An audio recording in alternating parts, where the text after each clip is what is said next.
आप जितना मैं पढ़ाते जाऊँ आप नोट्स लिखते जाइएगा और साथ साथ क्वेश्चंस करिएगा।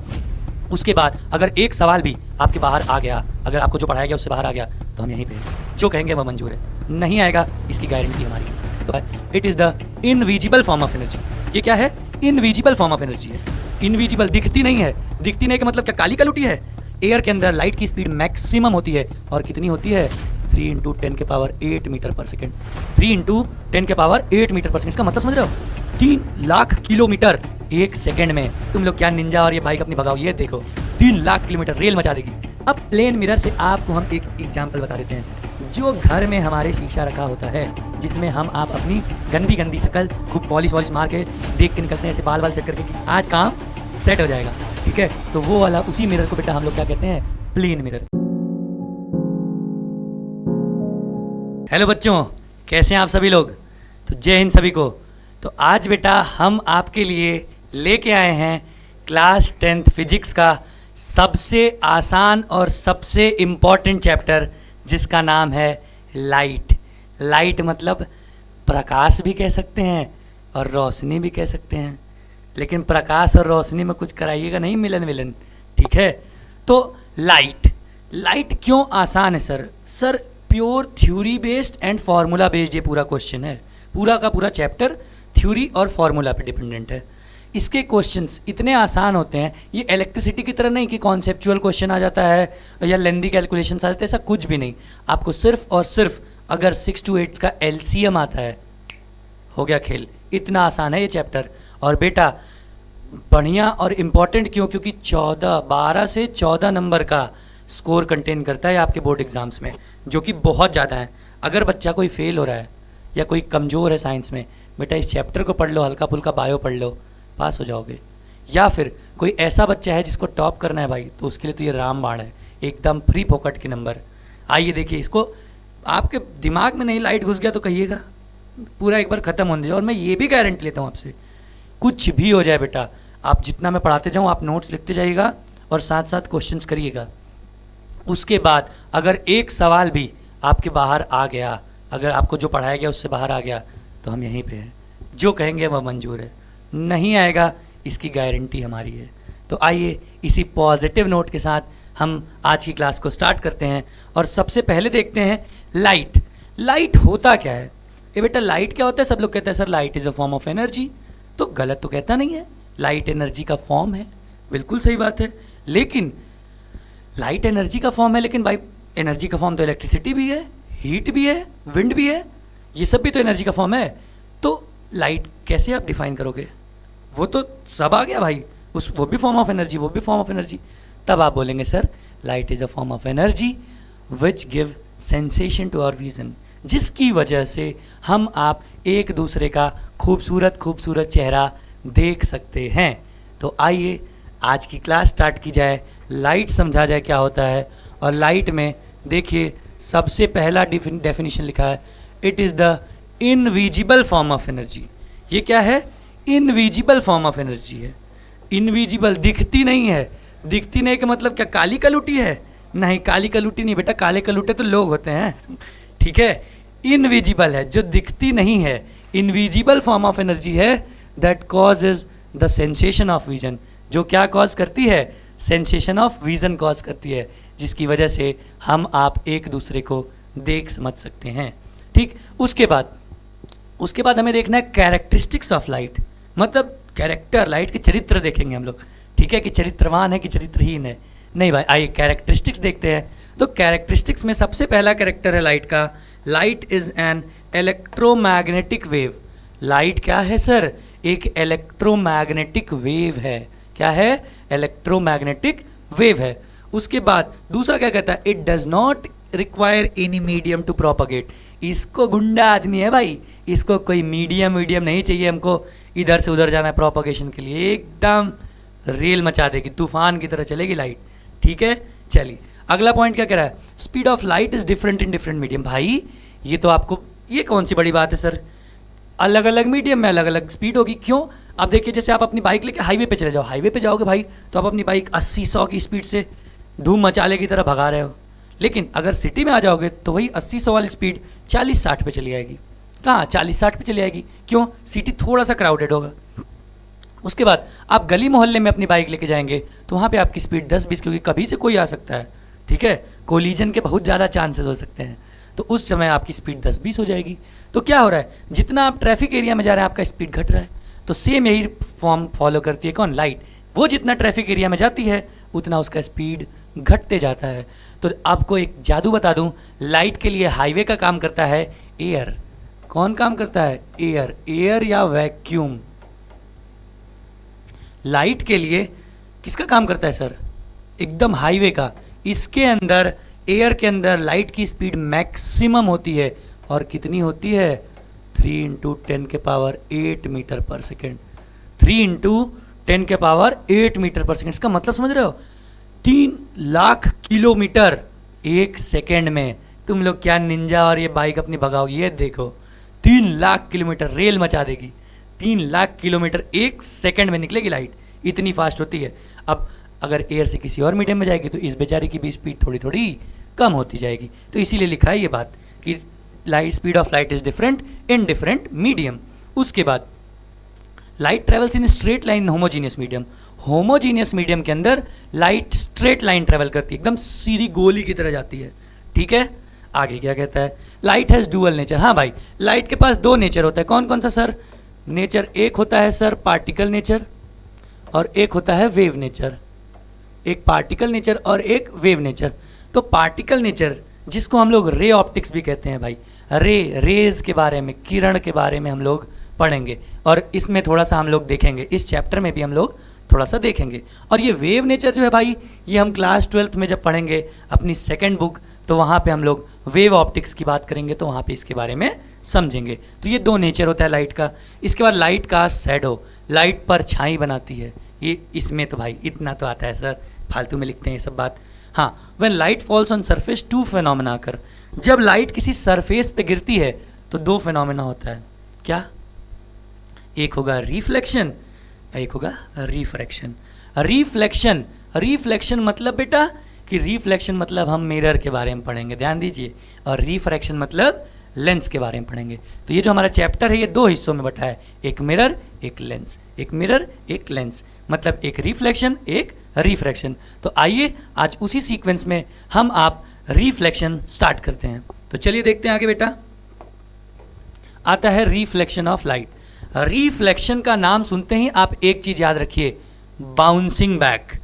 किसी भी सरफेस पे अगर लाइट गिरे, टकराने के बाद वापस चली जाए उसी मीडियम में जिससे आई है, तो ऐसे को हम लोग बोलेंगे क्या, रिफ्लेक्शन। इस प्रोसेस को हम लोग क्या बोलेंगे, रिफ्लेक्शन। देखिए क्या कह रहा है, it is the phenomena of bouncing back of light in the same medium, in the same medium on striking the surface of any object. किसी ऑब्जेक्ट के सरफेस पे टकराने के बाद अगर लाइट अपने उसी मीडियम में वापस चली जाती है तो इस चीज को हम लोग बोलते हैं क्या, रिफ्लेक्शन बोलते हैं। अच्छा, और क्या कह रहा है, इन रिफ्लेक्शन पाथ ऑफ लाइट रे changes without change in medium. बिना मीडियम में चेंज हुए रिफ्लेक्शन के अंदर लाइट का पाथ चेंज होता है। देखिए कैसे, यहाँ पे लाइट इंसिडेंट हो रही है, आ रही है, यहाँ पे देखिए ये मिरर रखा है। मिरर मतलब बेटा एक सरफेस पॉलिश होगा, मतलब लाइट आर पार नहीं करेगी। अगर आर पार कर जाती तो रिफ्लेक्शन रह ही नहीं जाता, रिफ्रैक्शन हो जाता, ठीक है। वो हम आगे इसके दूसरे पार्ट में देखेंगे। ये क्या है, यहाँ पे रिफ्लेक्शन होगा, लाइट ऐसे गिरेगी और ऐसे निकल जाएगी। तो जो आती है लाइट, आने वाली जो है उसको बोलते हैं इंसिडेंट रे, और जो जाने वाली लाइट है उसको रिफ्लेक्टेड रे। क्या बोलेंगे, रिफ्लेक्टेड। अब भाई जो आई है वो जाना तो उसका है ही, ठीक है। कुछ सब कुछ परमानेंट तो है नहीं भाई, टेम्पररी है भाई।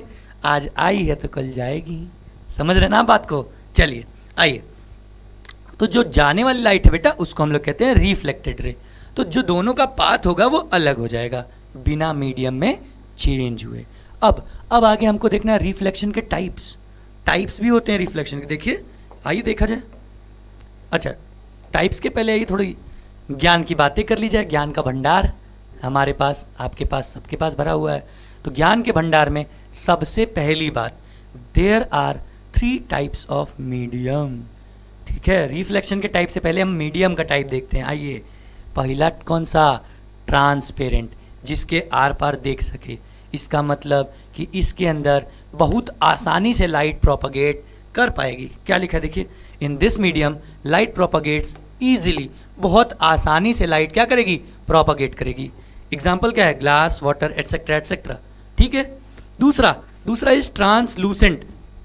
जैसे एक पेपर ले लीजिए, एक ब्लैंक पेपर ले लीजिए, A4 शीट, आप उसको आर पार देखिए लाइट फोकस करके, तो आप देखेंगे कुछ लाइट आर पार जाएगी, पूरी नहीं जाएगी, कुछ लाइट आर पार दिखेगी। तो ऐसे मीडियम को हम आप बोलेंगे ट्रांसलूसेंट। क्या बोलेंगे, ट्रांसलूसेंट। देखिए in this medium light propagate partially, थोड़ी मोड़ी प्रोपगेट करती है, पूरी नहीं करती है। जैसे एग्जाम्पल क्या है, पेपर। और तीसरा ओपेक। ओपेक मतलब एकदम जो ट्रांसपेरेंट है, एकदम पॉलिश मार दी है एक तरफ से, लाइट आर पार जा ही नहीं, सवाल ही नहीं पैदा होता है। तो उस मीडियम में लाइट क्या करेगी, प्रोपगेट नहीं करेगी। देखिए in this medium light does not propagate. Example जैसे लकड़ी ले लीजिए, लकड़ी पे लाइट जलाइए तो क्या आर पार दिखेगा भाई, नहीं, इसका मतलब प्रोपगेट नहीं कर रही है। तो मेटल, वुड, ये सब इसका एग्जाम्पल है। आई इतनी बात समझ। चलिए अगर आगे तो थोड़ा आगे बढ़ा जाए मालिक।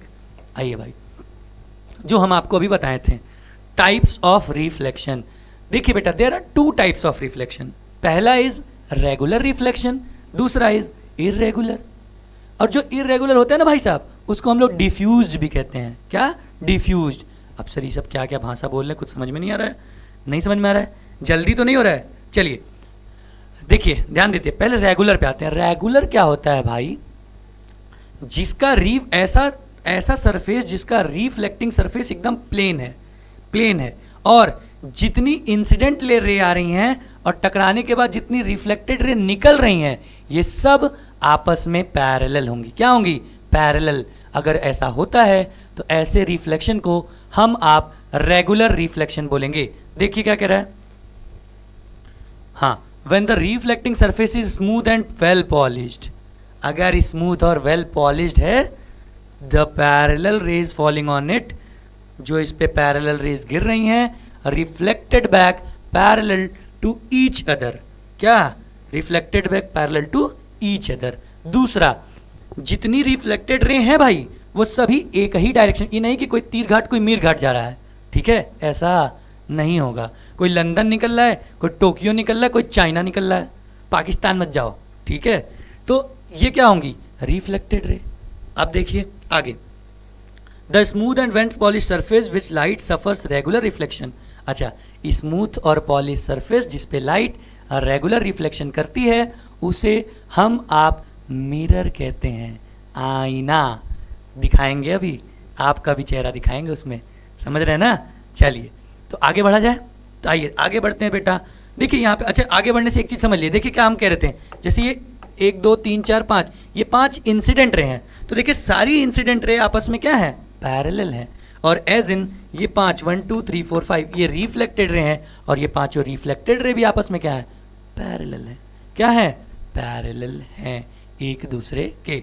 तो इसी से हम समझेंगे कि कैसा रिफ्लेक्शन है, रेगुलर रिफ्लेक्शन है। आगे बढ़े, आइए आगे बढ़ते हैं। इर्रेगुलर देखते हैं, क्या देखते हैं, इर्रेगुलर। इर्रेगुलर क्या कहता है। अब सर रेगुलर आप बता दिए, तो इर्रेगुलर तो हम इतना तेज तो हैं, खुद बता लेंगे। रिफ्लेक्टिंग सरफेस पॉलिश या प्लेन नहीं होगा सर, रफ होगा, सीधा नहीं होगा भाई, टेढ़ा तिरछा होगा। अब उधर रिफ्लेक्टेड रे और इंसिडेंट रे पैरेलल थी, इधर नहीं होगी सर, यही तो बात होगी, और क्या होगी। बिल्कुल सही को है, कह रहे हैं आप, यही बात होगी। देखिए, when the reflecting surface is rough, the parallel rays falling on it are reflected in different direction, अलग अलग डायरेक्शन में रिफ्लेक्ट हो जाती है। अच्छा, इंसिडेंट रे एंड पैरेलल रे आर नॉट नेसेसरली पैरेलल, जरूरी नहीं है कि पैरेलल हो जाए, हो सकता है एक आध दो लाइट आपस में हो, एक आध दो रे आपस में पैरेलल हो जाए, लेकिन सभी पैरेलल नहीं होंगी। तीसरा क्या कह रहा है, it is also known as diffuse. ये तो हम आपको बात बता चुके हैं कि इसे हम लोग डिफ्यूज रिफ्लेक्शन भी कहते हैं। जैसे देखिए, ये सरफेस ना ऐसे ऐसे है, रफ है, अब जो गिर रहा है ये ऐसे निकला, हो सकता है किसी कोने पे निकला हो तो थोड़ा दूर निकल गया, ठीक है, तो यहाँ पे पैरेलल वाला सवाल रह ही नहीं जाता है। हो सकता है एक आँख को निकल रहा हो भाई, तो एक आँख को हो जाता है, लेकिन ज़रूरी नहीं है कि सभी लाइट पैरेलल ही होंगी। आई बात समझ, टाइप्स ऑफ रिफ्लेक्शन समझ में आया बेटा, आ गया सभी को।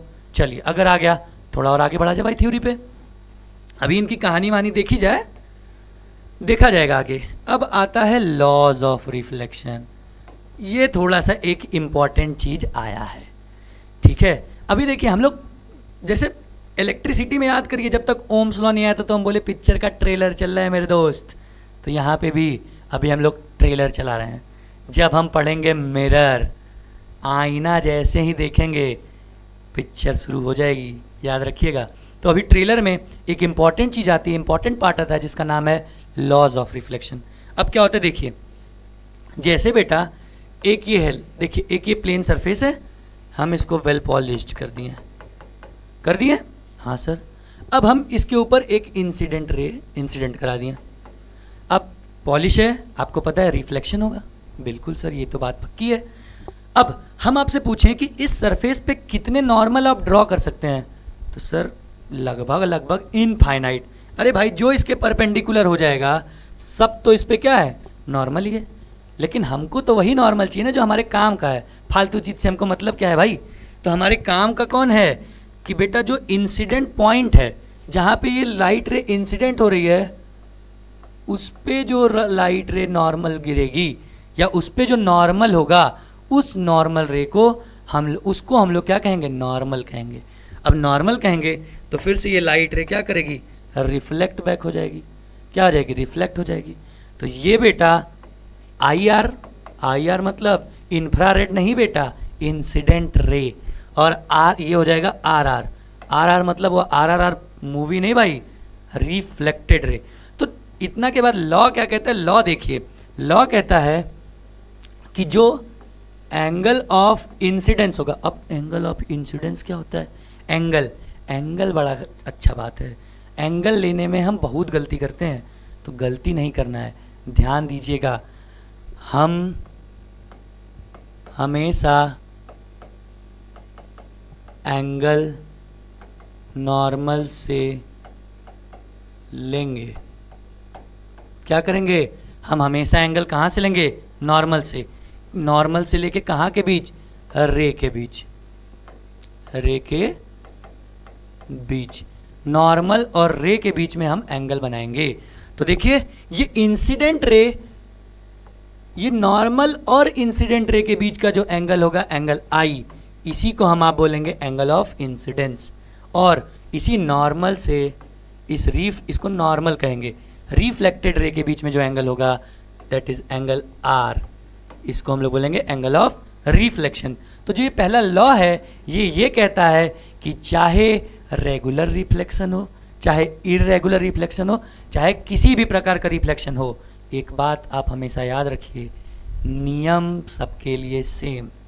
क्या नियम, जिस एंगल से लाइट आएगी टकराने के बाद उसी एंगल से लाइट जाएगी, that is angle I equals to angle R. मतलब एंगल ऑफ इंसिडेंस जो होगा वो बराबर होगा एंगल ऑफ रिफ्लेक्शन के। देखिए वो यही दिखा रहा है, इंसिडेंट रे आई, टकराई और रिफ्लेक्ट कर गई, तो ये एंगल आई होगा और ये एंगल आर, दोनों क्या होगा, बराबर होगा। क्या होगा, बराबर होगा। दूसरा लॉ क्या कहता है, दो लॉ हैं। दूसरा कहता है ये जो इंसिडेंट रे है, ये इंसिडेंट रे, हाँ सर है। ये जो रिफ्लेक्टेड रे है, हाँ ये भी है।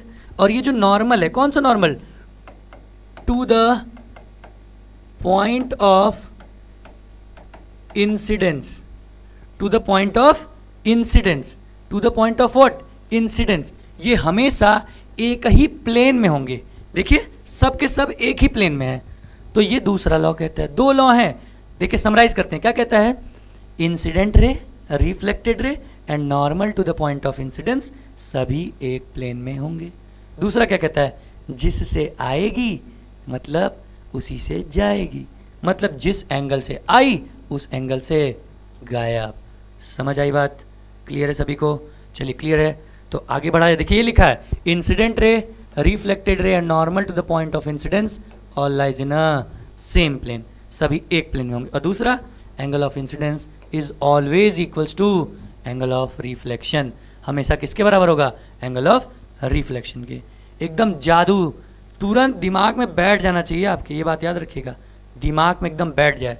आगे बढ़ा जाए, चलिए लॉ के बाद बेटा सीधा, अरे सवाल आ गया, मेरे कुछ सवाल हैं आपसे जो कयामत की रोज आपसे पूछा जाएगा। क्या लिखा है? What is the angle of incidence and angle of reflection. चुटकियों में आपको बता देना चाहिए। पहले कमेंट बॉक्स में आंसर बताइएगा। देखिए ईमानदारी से, जब आप ये लेक्चर देख रहे होंगे, जैसे ही आपके सामने क्वेश्चन आया, सोल्यूशन तो मैं करा रहा हूँ, लेकिन सोल्यूशन देखने से पहले आपको कमेंट बॉक्स में इसका आंसर देना है सर। ठीक है, आइए अब देखिए, हमको इतना पता है कि नॉर्मल, अभी ये नॉर्मल है, ये आई आर, ये आर आर, यही तो है, यही तो है, हाँ है। अब नॉर्मल क्या बनाता है? 90 डिग्री बनाता है, मतलब इधर भी 90 डिग्री है, इधर भी 90 डिग्री है। अब भाई इतना तो मैथ आप पढ़े हैं, ये पूरा 90 है, ये 60 है, तो ये कितना होगा? 30 होगा। मतलब हमको एंगल ऑफ इंसिडेंस मिल गया कितना? 30 डिग्री। एंगल ऑफ इंसिडेंस कितना मिला सर? 30 डिग्री मिल गया।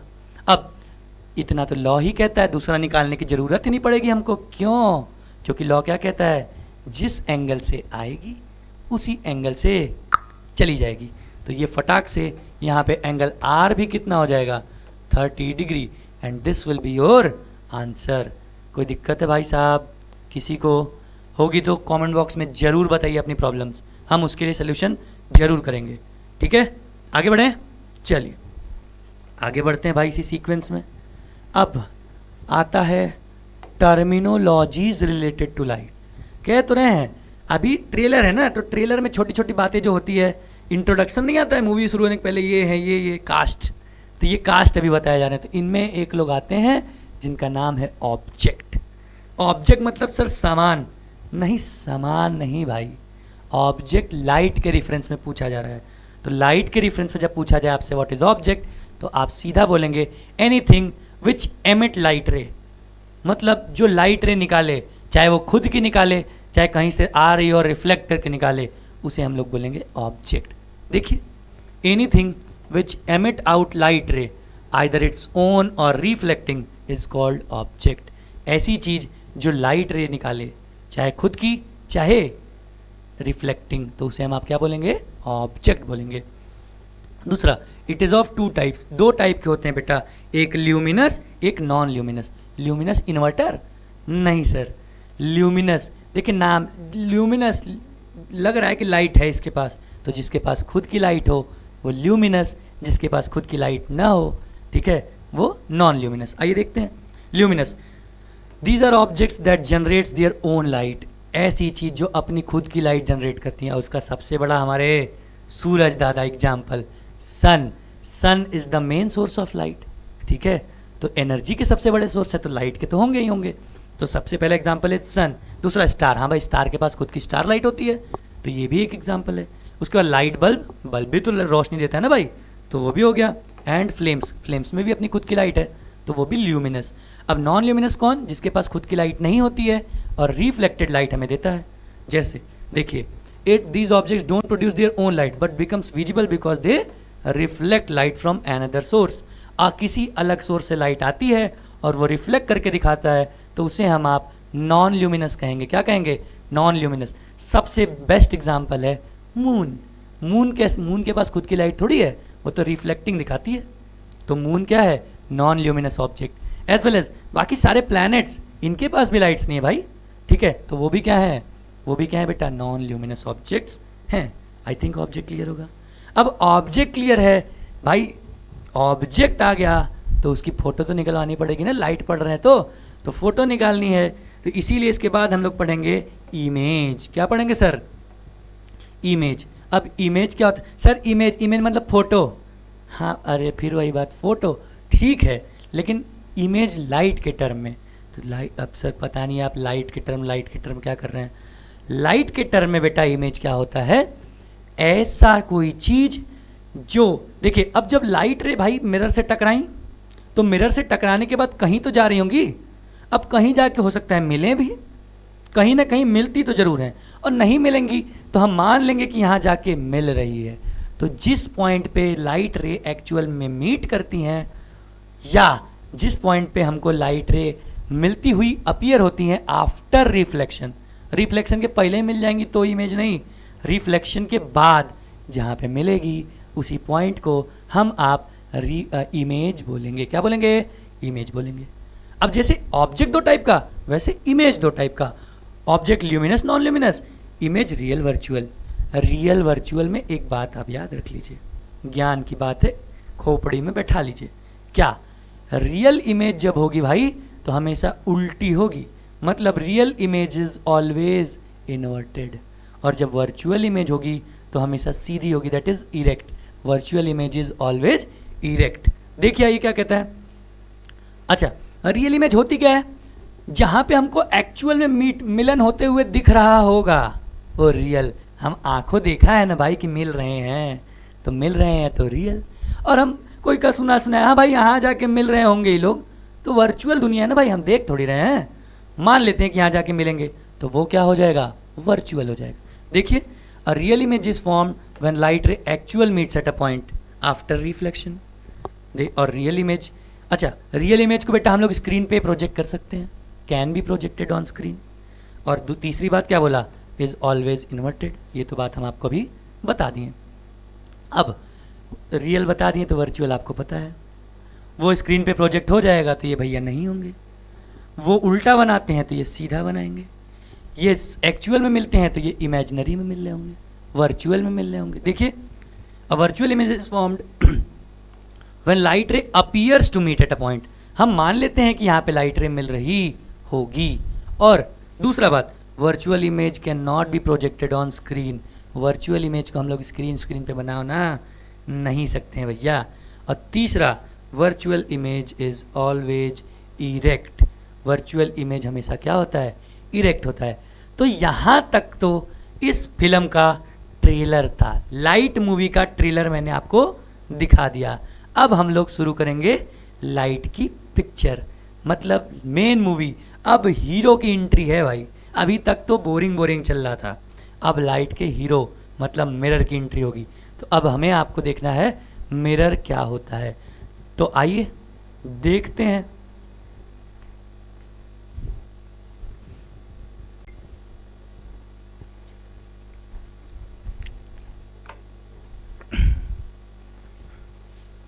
तो आइए बेटा आगे बढ़ते हैं हम लोग, तो आइए आगे देखते हैं। आगे अब हम लोग पिक्चर की शुरुआत की जाए भाई, और हम लोग आ गए कहाँ, मिरर पे। अब हम आपको आप लोगों का चेहरा दिखाएंगे, ठीक है। मिरर, अब सर मिरर कैसे डिफाइन करेंगे, अभी हम पीछे ही आपको डिफाइन किए मिरर क्या होता है।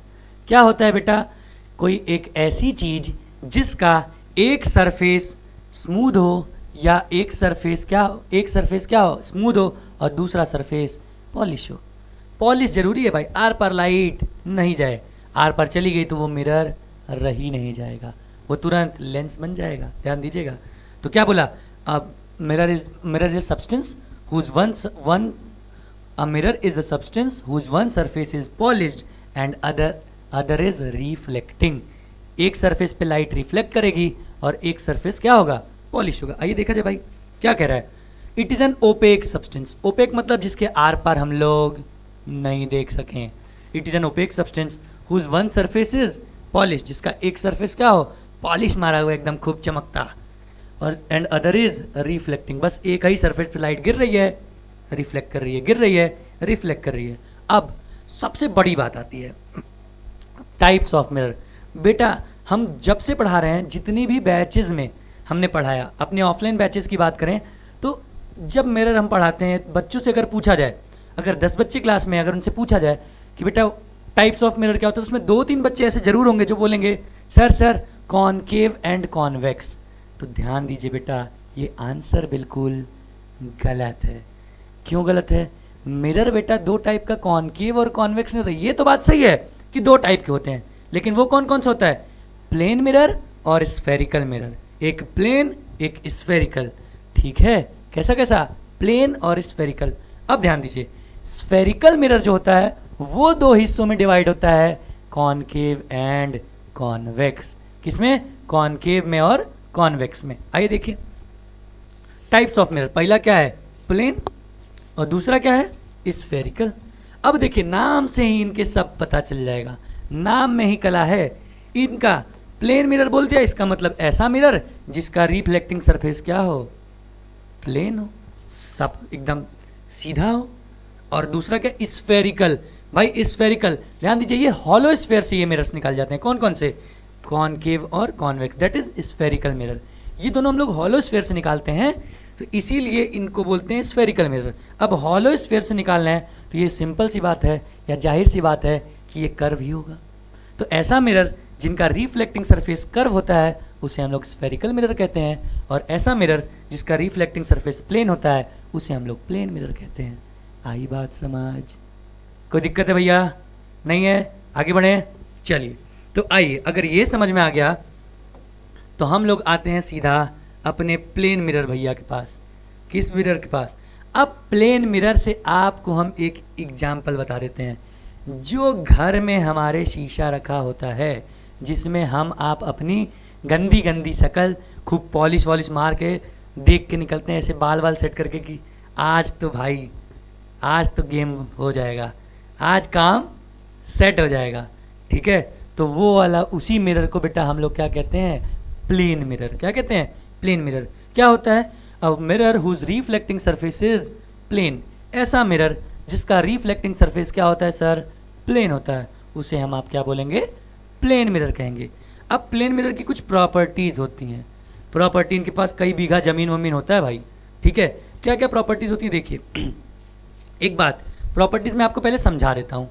प्रॉपर्टी पहला कहता है इट ऑलवेज फॉर्म वर्चुअल, मतलब इमेजिनरी। इमेजिनरी का मतलब आप समझ गए, मान रहे होंगे यहाँ मिल रहे होंगे, एक्चुअल में हमको दिख विख नहीं रहे कहाँ लाइट रे मिल रही है, और वर्चुअल है तो क्या होगा? इरेक्ट होगा सर। तो पहली प्रॉपर्टी है ये क्या? It always form virtual and erect image. कैसी? Virtual and erect. दूसरी प्रॉपर्टी क्या कहती है? अब ये हमारा शीशा है भाई, उससे अगर हम 20-25 अगर मान लीजिए 20 सेंटीमीटर दूर खड़े हैं तो ये हो जाएगा डिस्टेंस ऑफ ऑब्जेक्ट। हम ऑब्जेक्ट हैं जो दिख रहे हैं, तो मिरर से ऑब्जेक्ट तक की डिस्टेंस अगर 20 सेंटीमीटर है तो जो हमारी इमेज बनेगी मिरर के अंदर वो भी एग्जैक्टली 20 सेंटीमीटर ही होगी, ना 19 ना 21, एग्जैक्टली 20 सेंटीमीटर। क्या कहता है? Distance of object from mirror is always equals to distance of image from mirror. Object से जो मिरर की दूरी होगी वही इमेज से मिरर की दूरी होगी। आई बात समझ? तीसरी प्रॉपर्टी देखिए, एकदम चुटकियों में प्रॉपर्टी आपको याद हो जाएगा। पिक्चर बड़ी आसान है, इसकी थ्योरी एकदम आसान। बस आपसे एक रिक्वेस्ट है, सारा नोट्स अपनी कॉपी पेन लेके बैठिएगा भाई लेक्चर देखने। पूरा का पूरा नोट्स अपनी कॉपी में एज इट इज़ नोट कर लीजिएगा, उसके बाहर नहीं आना। बोल दिया मैं, हम भी यही हैं, आप भी यही हैं। तीसरा, अगर हम मान लीजिए 6 फीट के हैं और अपना इमेज देख रहे हैं प्लेन मिरर के अंदर, तो जो हमारी इमेज बनेगी बेटा वो एग्जैक्टली 6 फीट की बनेगी, ना 5'11" ना 6'1", एग्जैक्टली 6 फीट की। इसका मतलब जो साइज ऑफ ऑब्जेक्ट होगा वो हमेशा बराबर होगा किसके? साइज ऑफ इमेज के। देखिए, size of object is always equals to size of image. Object का जो साइज होगा वो इमेज के साइज के बराबर होगा। फिर क्या कहता है? It always form laterally inverted image. Sir ये क्या होता है? अब थोड़ा कुछ खतरनाक वर्ड आया है। लैटरली इन्वर्टेड का मतलब समझ रहे हैं? एक लाइन में सुन लीजिए, लैटरल इन्वर्जन का मतलब होता है आपका जो राइट का हिस्सा है वो लेफ्ट में दिखेगा, जो लेफ्ट का हिस्सा है वो राइट में। मतलब sir right year, right hand, right leg, ठीक है, ये सारा राइट का हमारा पोर्शन जो है वो मिरर के अंदर लेफ्ट में दिखेगा। Left ear, left hand, left leg, ये सब हमको उधर राइट में दिखेगा। इसी को हम लोग बोलते हैं lateral inversion. Virtual erect image सीधी बनाती है लेकिन लैटरली इन्वर्टेड होता है, मतलब लेफ्ट का हिस्सा राइट में, राइट का हिस्सा लेफ्ट में। आई बात समझ? ये प्रॉपर्टीज़ हैं किसकी? प्लेन मिरर की। इसके बाद आते हैं भाई, तो इसके बाद जो हमारा नोट है, अच्छा ये नोट बेटा हम आपको ज़्यादा बेटर जब फोकल लेंथ समझाएंगे तो ज़रूर बताएंगे। एकदम ये बहुत इंपॉर्टेंट नोट है, एकदम ज्ञान की बात। MCQ में बहुत बार पूछा है what is the focal length of plane mirror. तो अभी के लिए बस रिक्वेस्ट है आपसे, इतना याद रखिए कि इनफाइनाइट होता है। प्लेन मिरर का फोकल लेंथ क्या होता है? इनफाइनाइट। क्यों होता है? वो जैसे ही हम फोकल लेंथ आपको बताएंगे उसी टाइम उसी मोमेंट पे हम आपको एक्सप्लेन कर देंगे। देखिए, ये आपका प्लेन मिरर है, रिफ्लेक्टिंग सरफेस प्लेन है, ये इंसिडेंट रे आई ऐसे निकल गई और रिफ्लेक्शन हो रहा है। तो एक बात तो पता ही है, ये एकदम कथित सत्य है भाई, जब तक रिफ्लेक्शन होगा एंगल आई हमेशा बराबर होगा किसके? एंगल आर के। आई बात? प्लेन मिरर की कहानी समझ में आई? नहीं आई? अच्छा आ गई ना भाई। हाँ, अब एक बात समझिए, मैं आपको एक क्वेश्चन बोलता हूँ, इधर देखिए। मान लीजिए कि ये एक प्लेन मिरर है, ठीक है भाई। अब इस पे सीधा नहीं बनाया सर, आइए थोड़ा सीधा बनाया जाए। अरे बाप रे, ये तो और भाग रहा भाई। अब इतना ही तो हम बना पाए। ये देखिए, ये प्लेन मिरर है। अब मान लीजिए कोई लाइट रे एकदम सीधी इस पे इंसिडेंट हो गई। अरे भाई अब क्या होगा सर? अभी तक तो कुछ एंगल पे आ रही थी तो उसी एंगल से निकल जा रही थी, अब क्या होगा? तो बेटा कुछ नहीं होगा, कॉन्सेप्ट मत भूलिए, बेसिक्स मत भूलिए इस पे। अब ये इसका मतलब है कि भाई ये तो नॉर्मल के ऊपर चली गई, मतलब इसका एंगल ऑफ इंसिडेंस 0 डिग्री हो गया। तो बेटा लॉ कभी गलत होगा नहीं। तो जब एंगल ऑफ इंसिडेंस 0 डिग्री है तो एंगल ऑफ रिफ्लेक्शन भी क्या होगा? 0। इसका मतलब रिफ्लेक्शन के बाद लाइट इसी पाथ से बिल्कुल वापस चली जाएगी। इसका मतलब क्या हुआ? इस केस में angle I equal to angle R equal to 0 degree. कितना एंगल बनेगा भाई? 0 डिग्री बनेगा। कोई दिक्कत है? किसी को कोई दिक्कत है? नहीं है? आगे बढ़े सभी को? तो चलिए आइए आगे बढ़ते हैं भाई। अब ये प्लेन मिरर हम लोग देख लिए हैं, तो आपको भी पता है अब हम किसके बारे में देखेंगे? Spherical mirror. देखिए ये बना है एक स्फेयर, देखिए ये लिखा है हॉलो स्फेयर। एक हॉलो स्फेयर से बेटा हम अगर काट पीट कर करा के मिरर्स को निकालते हैं तो वो होगा क्या? Spherical mirror. मतलब ऐसा मिरर जिसका रिफ्लेक्टिंग सरफेस क्या होगा? कर्व्ड होगा, मतलब कर्व ऐसा कुछ, उसको हम लोग क्या बोलेंगे? स्फेरिकल मिरर बोलेंगे। अब स्फेरिकल मिरर बेटा दो टाइप में डिवाइड है जो आप बताते हो हमेशा। कौन कौन सा? कॉनकेव और कॉन्वेक्स। अब बड़ा कन्फ्यूजन होता है हमको कि सर कॉनकेव कन्वर्ज होता है करता है या कॉन्वेक्स कन्वर्ज करता है। तो यहाँ पे हम आपको एक एग्जाम्पल बता रहे हैं, हिंट दे रहे हैं, ध्यान से समझिएगा बेटा। जिसके नाम में केव है, केव मतलब होता है गुफा, गुफा में अंदर हम जाएंगे शेर से मिलने, ठीक है, हम शेर के दोस्त हैं। तो जो गुफा में अंदर जा रहा है मतलब अंदर जा रहा है मतलब मिलेगा, मतलब जो कॉनकेव मिरर होगा उसे हम आप कन्वर्जिंग मिरर कहेंगे। मतलब दो भटके हुए लोग जा रहे थे, ठीक है, इनका मिलन कराता है, ये कन्वर्ज करता है किसी एक पॉइंट पे, तो उसे हम आप कहते हैं कन्वर्जिंग मिरर। कितना अच्छा मिरर है आदमी, ये क्या कर रहा है? दो बिछड़े लोगों को मिला दे रहा है। लेकिन डाइवर्जिंग भाई उसी टाइप का बहुत निहायती एकदम बदतमीज टाइप का आदमी है। काहे सर? ये क्या करता है ना, ये बेचारे दो अनजाने जा रहे थे, कम से कम भाई पैरेलल जा रहे हैं तो एक दूसरे को देख तो पा रहे हैं, ये क्या करता है? डाइवर्ज कर देता है भाई। एक लोग को लंदन भेज देगा, एक लोग को टोक्यो, जाओ मिलो। ये बहुत बेकार टाइप का मिरर। तो ये कैसा है? ये डाइवर्ज करता है लाइट रे को। क्या करता है? लाइट रे को डाइवर्ज करता है। इसीलिए इसको हम आप क्या कहते हैं? Diverging mirror. क्या कहते हैं भैया? Diverging mirror. समझ में आई बात? समझ में आ गई? तो आइए एक एक करके हम कॉनकेव और कॉन्वेक्स के बारे में देखते हैं। अब इतना समझाने से ही आपको समझ में आ गया होगा, ठीक है। थ्योरी जल्दी तो नहीं चलने भाई, आराम आराम से चल, सही है ना? स्पीड तेज होगी तो बताइएगा भाई, कमेंट बॉक्स में कर दीजिएगा, तो अगले लेक्चर से हम थोड़ा स्पीड स्लो कर लेंगे। लेकिन अभी कुछ ऐसा थ्योरी, बहुत डेप्थ वाली थ्योरी है नहीं, तो हम थोड़ा सा स्पीड अपनी मेंटेन करके चलते हैं। Concave mirror. कॉनकेव मिरर क्या? एक ऐसा मिरर जिसका अंदर का सरफेस रिफ्लेक्टिंग हो और आउटर सरफेस क्या हो? पॉलिश्ड हो। क्या हो? पॉलिश्ड हो। अच्छा, और क्या होगा? ये हमेशा बेटा लाइट रे को कन्वर्ज करेगी। क्या करेगी? कन्वर्ज करेगी। आइए देखिए, a mirror whose reflecting surface is inward curved, अंदर की तरफ कर्व्ड है और आउटर सरफेस इसका क्या है? पॉलिश मारा हुआ है, तो उसे हम आप क्या कहेंगे? Concave mirror.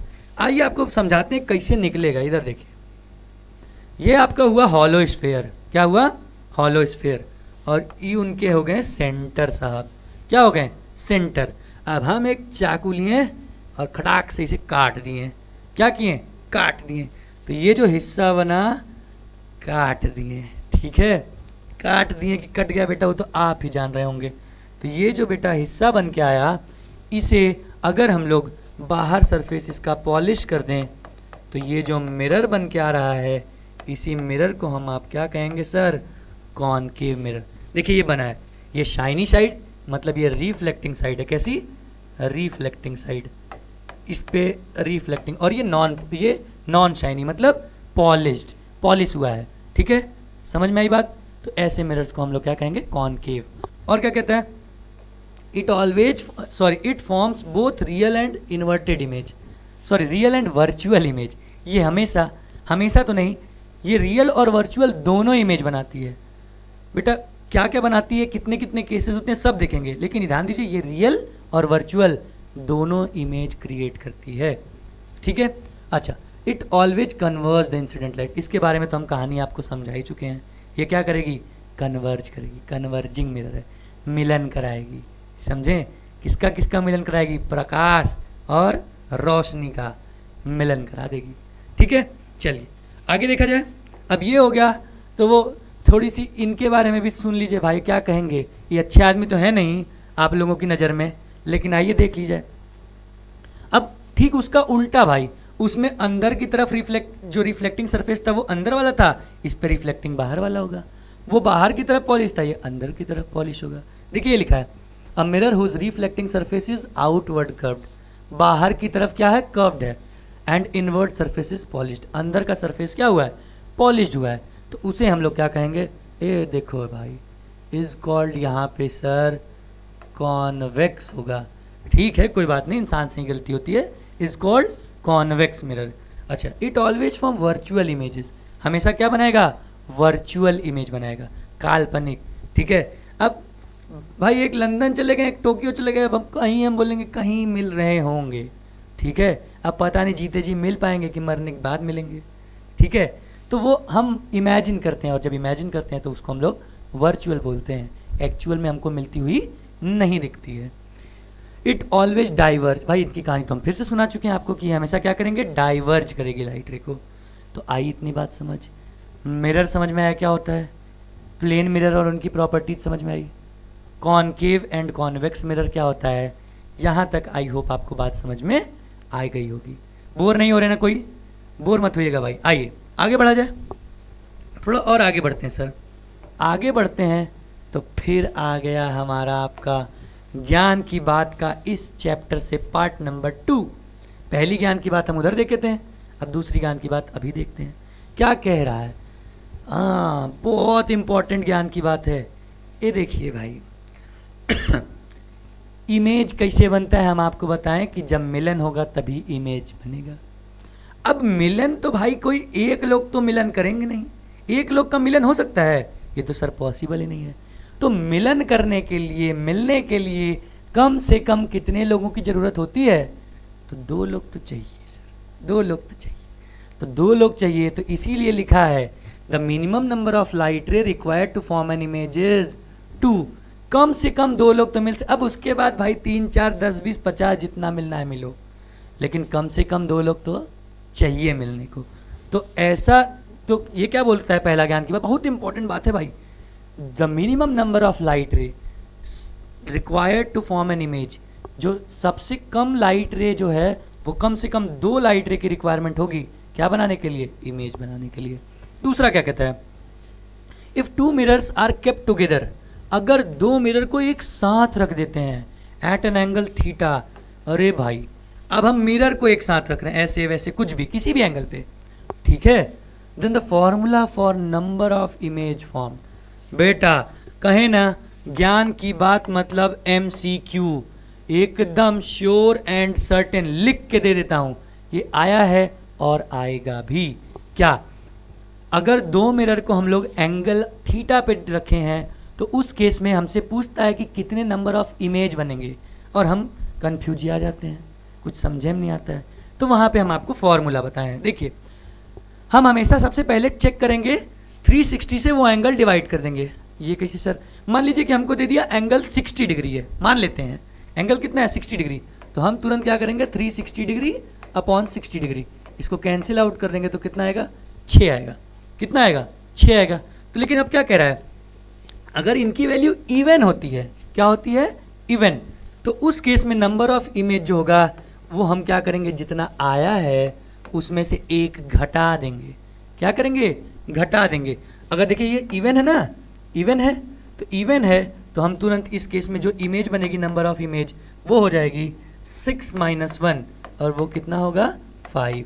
मतलब दो मिरर अगर 60 डिग्री पे रखे हुए हैं तो उस केस में जब नंबर ऑफ इमेज फॉर्म्ड होगा वो कितना होगा, 5 होगा। आई बात समझ। लेकिन अगर इन्हीं की वैल्यू अगर ऑड आ गई होती, क्या हो गई, ऑड।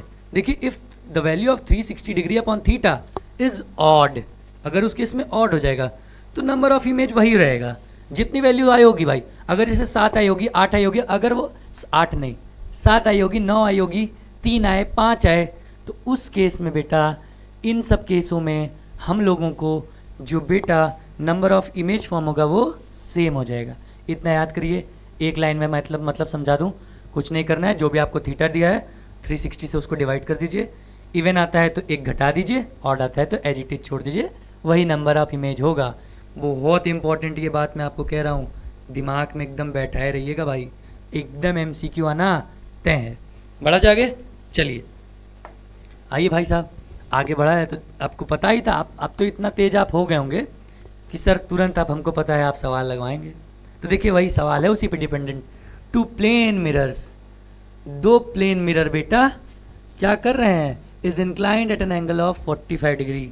मतलब आपको दे दिया थीटा की वैल्यू कितनी, 45 डिग्री।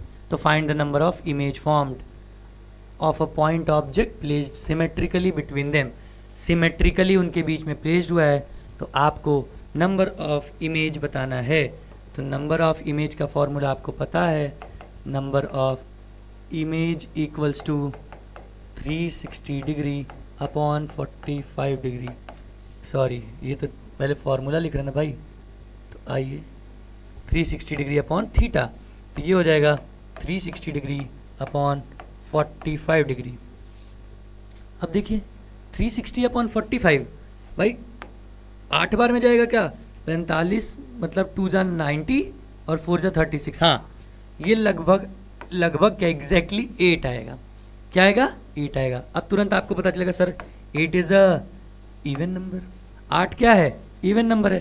तो इवन नंबर आ गया बेटा, तो उस केस में जो नंबर ऑफ इमेज होगा, क्या नंबर ऑफ इमेज होगा, वो क्या होगा 8 - 1, वो कितना हो जाएगा 7।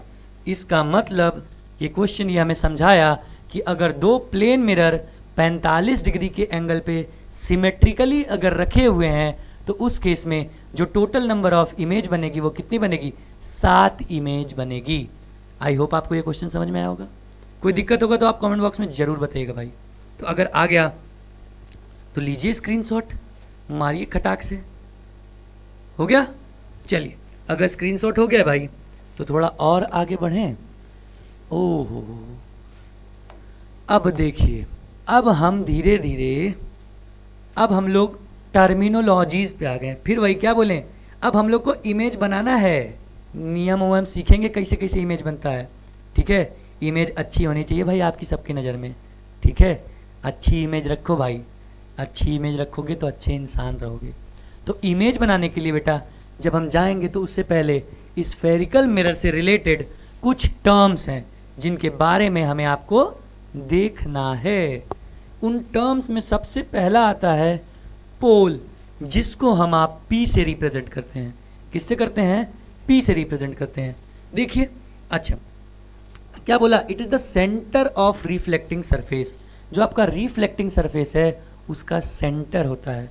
अब ये क्या बोल रहे हैं, तो क्या बोल रहे हैं ना, आइए हम आपको बना के दिखाते हैं। अब घबराइए मत, अब सर थोड़ा आपको डायग्राम वाइग्राम बना के दिखाया जाए। ये कैसा मिरर है देखिए। अरे सर पहले सरफेस तो पॉलिश करिए। ये देखिए पॉलिश कर दिए भाई, पॉलिश कर दिए, पॉलिश कर दिए। अब देखिए तो ये हमारा कैसा मिरर हो गया सर, सर इतना तो पता है हमको, ये हमारा कॉनकेव मिरर हो गया।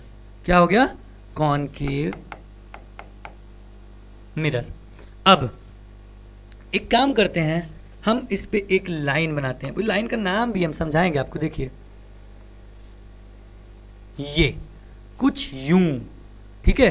तो जो पोल डिफाइन कर रहा है मेरे भैया लोग, वो ये कह रहा है, देखिए क्या लिखा था, it is the centre of reflecting surface. Reflecting surface यही है, इसका सेंटर ये बना, जिसको हम लोग पी बोलेंगे, क्या, पोल। क्या बोलेंगे साहब, पोल बोलेंगे। आई बात पोल समझ में क्या, ये जो रिफ्लेक्टिंग सरफेस होगा उसका सेंटर होगा जो, वो क्या होगा, पोल होगा। इसके बाद दूसरी बात क्या कहा था भाई, देखिए दूसरा चीज है प्रिंसिपल एक्सिस। प्रिंसिपल एक्सिस लिखा है, it is the straight line, सीधी लाइन होती है, passing through centre of curvature and pole of mirror. एकदम एक सीधी लाइन है, देखिए, जो कहाँ से पास करती है, सेंटर ऑफ कर्वेचर और पोल से। ध्यान दीजिए, इसी लाइन को बेटा हम आप कहते हैं क्या, प्रिंसिपल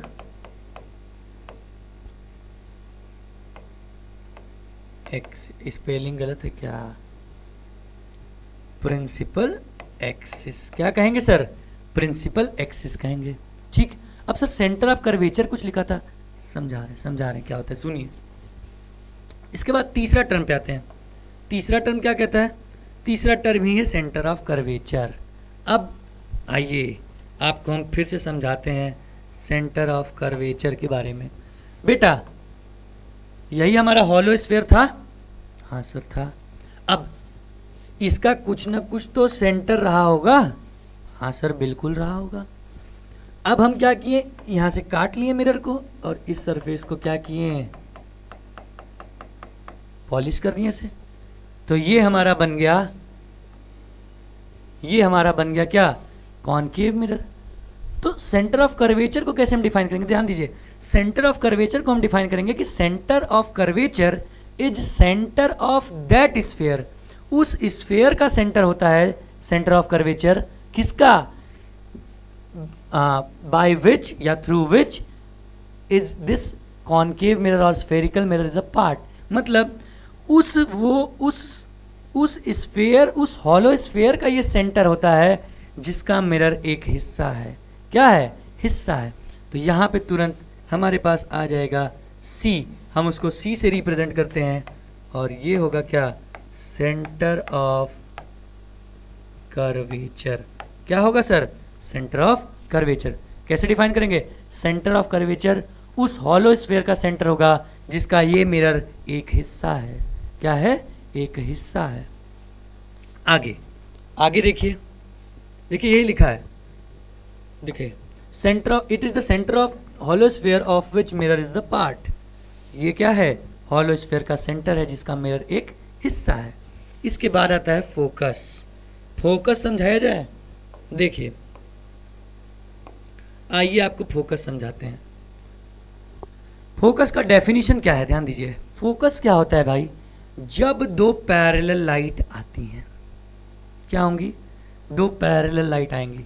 यहां पे देखिए एक छोटा सा डायग्राम आपको बनाते हैं। ये हमारे पास एक कॉनकेव मिरर है। अब P और C तो आपको पता चल गया है, ठीक है। अब हम क्या किए, इस पे दो पैरेलल लाइट गिरा दी है। अब कॉनकेव मिरर देखिए आपस में पैरेलल है। अब इस कॉनकेव मिरर का नेचर क्या होता है, कन्वर्ज करना, मिलन कराना। अब लाइट उस पार तो जाएगी नहीं क्योंकि पॉलिश है, तो ये क्या करेगी, बाउंस बैक होके कुछ ऐसे निकल जाएगी और निकलने के बाद इस पॉइंट पे मिल रही है। कॉनकेव में क्या हो रही है, इस पॉइंट पे मिल रही है। अच्छा एक और केस देखिए, दिखाते हैं। तो देखिए कॉन्वेक्स का केस क्या होगा सर, ये कुछ ऐसा, और हम अंदर के सरफेस को क्या कर देते हैं, पॉलिश कर देते हैं। ये आपका C, ये आपका P, ठीक है। हम दो पैरेलल रे ले आए सर, हाँ ले आए। ये अब जानते ही आप ये किस नेचर का है, बहुत बदतमीज आदमी, दूर ढकेल देता है। ये लाइट रे को दूर दूर कर दिया, क्या कर दिया, दूर दूर कर दिया, क्या कर दिया, दूर दूर कर दिया। अब दूर दूर कर दिया, अब भाई पैरेलल रे को तो हम मान सकते हैं कि इनफाइनाइट पे जाने के बाद मिल सकती हैं, लेकिन भाई जो दूर हो रही हैं एक दूसरे से और समय के साथ साथ दूर ही होते जा रही हैं, वो कभी मिलेंगी नहीं मिलेंगी। रियल में तो नहीं मिलेंगी। तो हम इमेजिन करते हैं कि भाई पीछे कहीं एक्सटेंड करने पे हमको ये लाइट रे कहीं यहाँ पे जाके मिल रही होगी। ठीक है, तो ध्यान दीजिए, ये किसका केस है? ये कॉनकेव का केस है। ये किसका केस है? ये कॉन्वेक्स का केस है। किसका केस है? कॉन्वेक्स का केस है। तो बेटा इन दोनों केस में देखिए, यहाँ पे लाइट रे एक्चुअल में मीट हमको की और यहाँ पे हमको अपीयर की, मान लिए कि यहाँ पे जाके मिल रही होगी। तो अब हम फोकस डिफाइन करते हैं। सर फोकस बता रहे थे, पता नहीं कहाँ चले हैं, पता नहीं कहाँ नहीं चले हैं। ध्यान दीजिए, फोकस क्या होता है कि जब दो पैरेलल रे आती हैं तो उस केस में रिफ्लेक्शन के बाद जिस पॉइंट पे लाइट रे मिले या जिस पॉइंट पे लाइट रे मिलती हुई अपीयर हो, उसी पॉइंट को हम आप फोकस कहते हैं। क्या कहेंगे? फोकस कहेंगे। कहाँ कहेंगे? फोकस। तो बेटा इसमें हम आप फोकस कहीं, और यहाँ बना देते हैं। ये क्या है? Sir this is focus. आई बात समझ में? फोकस क्या होता है? हाँ सर ये भी आ गया। तो थोड़ा और आगे बढ़े। चलिए देखिए, फोकस के बाद क्या था? अच्छा इधर देखिए, फोकस क्या था? Light ray parallel to principal axis meets at a point और appears to meet at a point after reflection. तो उसी पॉइंट को हम आप कहेंगे फोकस। समझा दिया, आई होप समझ में आया होगा। आगे फोकल लेंथ। अब एक फिर ज्ञान की बात आपको दूं। देखिए ज्ञान की बात, हम हर लेंथ हमेशा, सर ये कौन सा भाषा लिख रहे हैं, हमेशा पोल से मेजर करेंगे। ये बात आप जब तक याद रखेंगे आपको कोई भी न्यूमेरिकल गलत नहीं हो सकता है। हम कहाँ से मेजर करेंगे? पोल से। तो बेटा आप ध्यान दीजिए, पोल से ये फोकस, जो फोकस है, जो पोल से ये फोकस है, यहाँ तक की दूरी, ठीक है देखिए,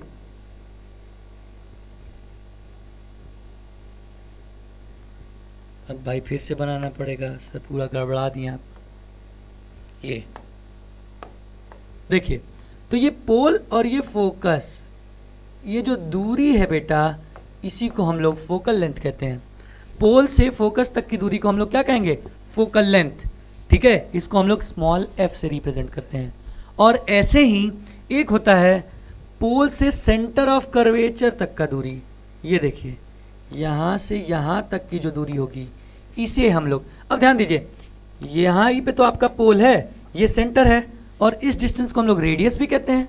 इसीलिए रेडियस इस सर्कल का, इस स्फीयर का रेडियस है, तो इसीलिए इसका नाम हम लोग capital R, that is radius of, क्या कहते हैं? कर्वेचर कहते हैं। रेडियस ऑफ कर्वेचर कहेंगे।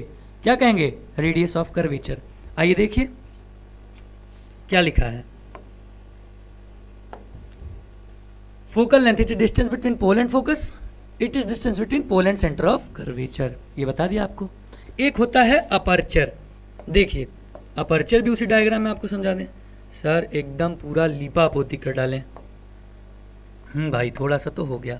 अपर्चर, अपर्चर क्या होगा भाई साहब? अपर्चर ये जो आपका स्फेयर है, सॉरी ये जो मिरर है, इस मिरर का जो डायमीटर होगा, जैसे ये पॉइंट A है, ये पॉइंट B है, तो ये जो स्फेयर, इस जो मिरर का डायमीटर है, जिसको हम लोग AB अगर बोल दें, तो ये जो AB की लेंथ होगी, इसी को हम लोग क्या कहेंगे? अपर्चर। आप नहीं सुने हैं कैमरे में, इसका लेंस इतने अपर्चर का है, ये है वो है, तो यही सारी चीज़ें हैं, यही टर्मिनोलॉजीज हैं। ठीक है, एक समराइज करें। पोल क्या होता है? Pole sir centre of sphere, centre of क्या? जो मिरर है। प्रिंसिपल एक्सिस क्या होता है?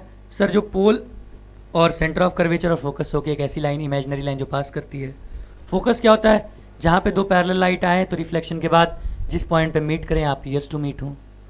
ठीक, उसके बाद क्या था? Centre of curvature. Centre of curvature उस हॉलो स्फीयर का सेंटर होता है जिसका ये मिरर एक हिस्सा है।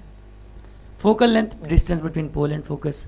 Centre of curvature distance between pole and centre of curvature.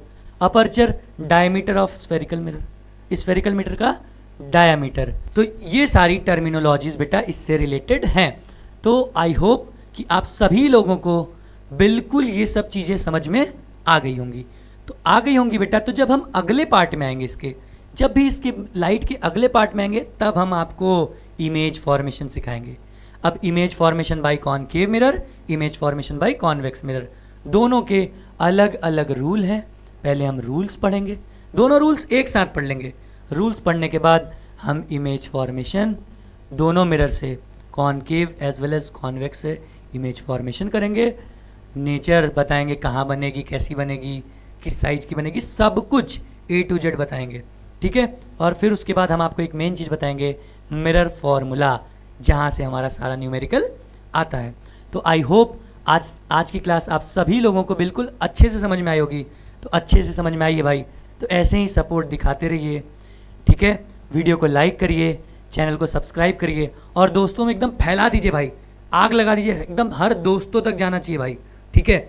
और ऐसे ही प्यार बनाए रखिए। मिलते हैं अगली वीडियो में, तब तक के लिए जय हिंद।